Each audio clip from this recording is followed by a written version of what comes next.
भाइयों बहनों,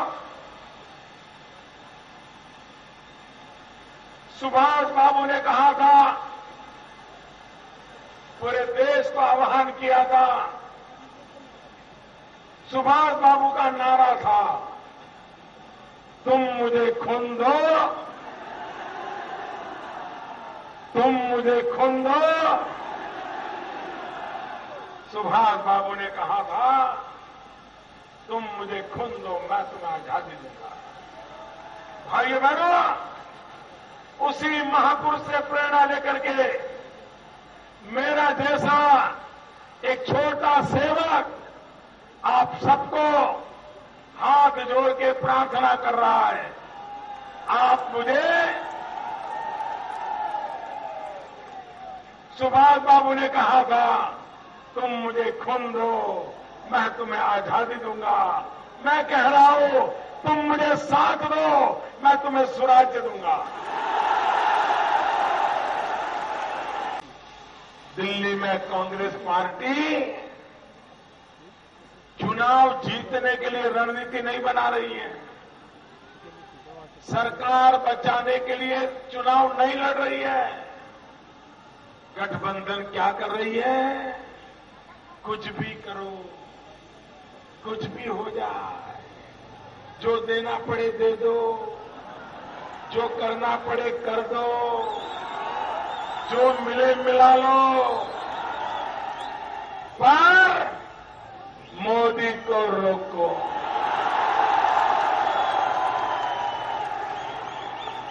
जो करना पड़े करो, मोदी को रोको, मोदी को रोको, मोदी को रोको।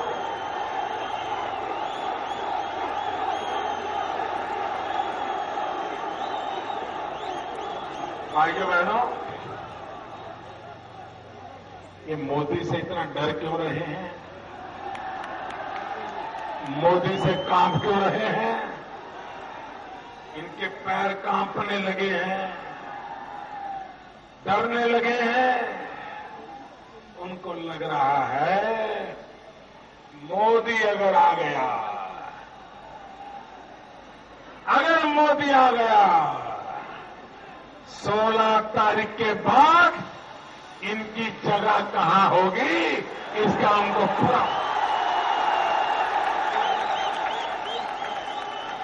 और यहां की मुख्यमंत्री जी ममता दीदी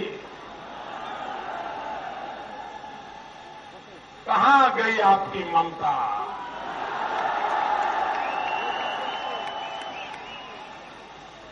बंगाल के लोगों ने आपको कितनी आशा भरी नजरों से देखा था। पूरे बंगाल ने आपको ममता दी थी, आपने उस ममता का क्या कर दिया? और बंगाल वो धरती है जहां मां शारदा की भी पूजा होती है, माता लक्ष्मी की भी पूजा होती है। लेकिन ममता जी, आपकी ऐसी कैसी ममता रही कि जो मां शारदा थी और जो लक्ष्मी थी, वो शारदा चिटफंड बन गई। जिस शारदा की हम पूजा करते थे, वही शारदा चिटफंड बन गई। ममता जी, आपसे अपेक्षा नहीं थी।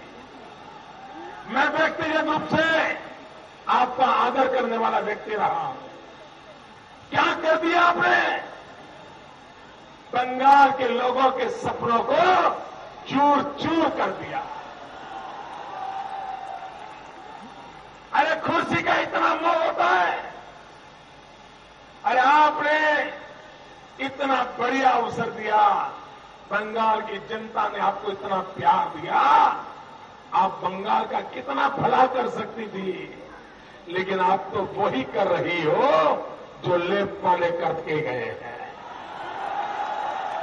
श्रीमान चिदंबरम जी, आप भारत के वित्त मंत्री हैं, इतना बड़ा घोटाला हुआ है, आप किसको बचाने में चूक हो बताओ? आप किसकी मदद कर रहे हो? ममता जी और चिदंबरम जी मिलकर के शारदा चिटफंड के लोगों को क्यों मदद कर रहे हो? ये बंगाल की जनता जानना चाहती है।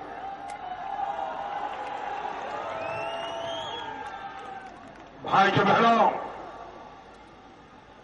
मैं बंगाल के, झारखंड के, उड़ीसा के जिन जिन प्रदेश के लोगों का शारदा चिटफंड में पैसा फंसा है, मैं आज ये मेरी तीर्थभूमि से घोषणा करता हूं, दिल्ली में सरकार बनने के बाद इसके ऊपर कड़क कार्यवाही की जाएगी।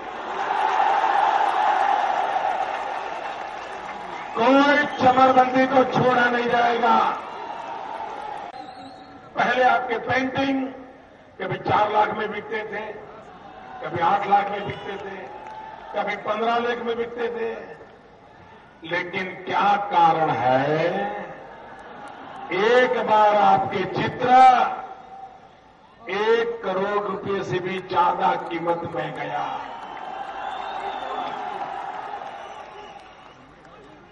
एक करोड़ 80 लाख में आपका चित्र बिका। देश गर्व करता है कि हमारे पास ऐसे चित्रकार हैं।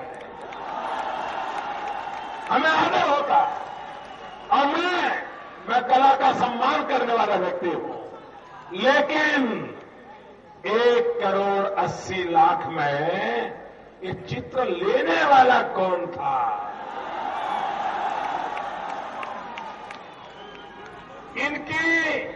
इन्होंने भूतकाल में कितने चित्र खरीदे हैं? किस किस के खरीदे हैं? कितने रुपयों में खरीदे हैं? अचानक आपका लिया, कैसे लिया? क्या बंगाल की जनता जानना चाहती है कि नहीं चाहती है? अगर ममता जी इसके कारण अगर आपको दाग लगा है, तो आपको बंगाल की जनता की, जो कलाकारों की पुजारी जनता है, कला के पीछे समर्पित जनता है, जहां कला चोर लुटेरों के हाथ बिक जाए, ये बंगाल सहन नहीं कर सकता। मैं हैरान हूं, ममता जी हमारी, उसको बंगाल की चिंता इन दिनों कम है, कुर्सी की चिंता ज्यादा है। और 24 घंटे उनको लड़ने में मजा आती है, कुछ करने में मजा ही नहीं आती है। अरे ममता जी, अब आप मुख्यमंत्री बन गई, ये आंदोलन का जमाना पूरा हो गया। अब जनता की भलाई का काम करो ना। आदत जाती नहीं, उनके दिमाग में लेफ्ट वाले जैसे जुल्म करते थे और अपनी राजनीति करते थे। ममता को भी लगता है कि उसी जुल्म के सहारे काम चलेगा। ममता जी, वक्त बदल चुका है, वक्त बदल चुका है। ये पुलिस के सहारे सार्वजनिक जीवन में काम करने वालों लोगों पर झूठे केस दर्ज करा करके, पुलिस का डंडा चला करके आप कभी लोकप्रिय नहीं हो सकती। ये रास्ता नहीं है, ये रास्ता नहीं है।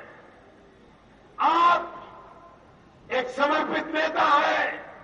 मैं व्यक्तिगत रूप से फिर कहता हूं, आपको आदर करता हूं, आप गलत रास्ते पे भटक गई हो, भटक गई हो आप। और इसलिए ममता जी, आपने बंगाल को वोट बैंक की राजनीति का शिकार बना दिया। कुर्सी के लिए इतना बड़ा पाप किया।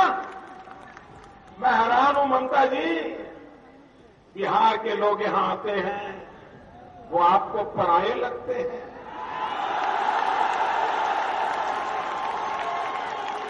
उड़ीसा के लोग आते हैं, आपको पराये लगते हैं।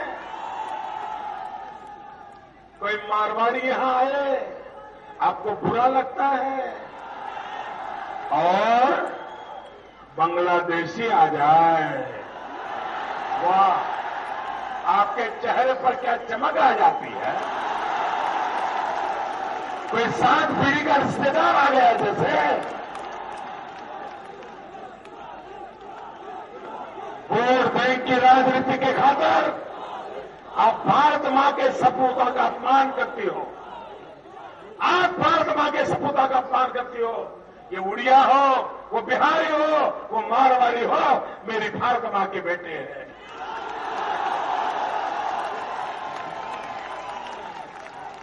आप बांग्लादेशियों के लिए लाल झंडे बिठा रही हो। भाइयों बहनों, लिख करके रखिए, 16 मई के बाद ये बांग्लादेशी बिस्तरा बोरिया बांध के तैयार रखेंगे। अभी प्रधानमंत्री जी गुवाहाटी गए थे वोट देने के लिए, और प्रधानमंत्री बोले थे,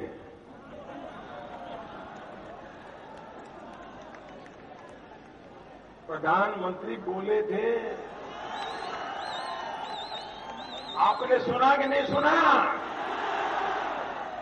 उनको पत्रकार बड़े कमाल के होते हैं ये लोग, तो उन्होंने मनमोहन सिंह जी को घेर लिया और पूछा, मोदी की लहर दिखती है? मनमोहन सिंह जी ने कहा, मोदी की लहर मुझे नजर नहीं आती है। मैं प्रधानमंत्री को पूछना चाहता हूं, आपको लहर नजर नहीं आती है, जरा ये तो बताओ, 10 साल में आपको कभी महंगाई नजर आई थी क्या? 10 साल में कभी आपको बेरोजगारी नजर आई थी क्या? 10 साल में कभी आपको भ्रष्टाचार नजर आया था क्या? प्रधानमंत्री जी, 10 साल में आपको कुछ नजर नहीं आया, तो ये लहर कहां से नजर आएगी? और प्रधानमंत्री जी, इसमें आपका दोष नहीं है, क्योंकि आप देखते ही नहीं हो। मां बेटे की आंखों से देखते हो, आपको कुछ नजर नहीं आएगा। आने वाली पीढ़ी का भविष्य बनाना चाहिए। भाइयों बहनों, मैं हिंदुस्तान भर में भ्रमण कर रहा हूं। मैंने चुनाव को नजदीक से देखा, और मैं आज बहुत जिम्मेवारी के साथ, दावे के साथ कहता हूं, हिंदुस्तान में कई राज्य ऐसे होंगे जहां कांग्रेस और यूपीए का खाता नहीं खुलेगा। खाता नहीं खुलेगा भैया, जीरो। और इस देश में एक भी राज्य ऐसा नहीं होगा, मैं बहुत जिम्मेवारी से कह रहा हूं, एक भी राज्य इस देश में ऐसा नहीं होगा जहां कांग्रेस 10 के आंकड़े को छू पाए।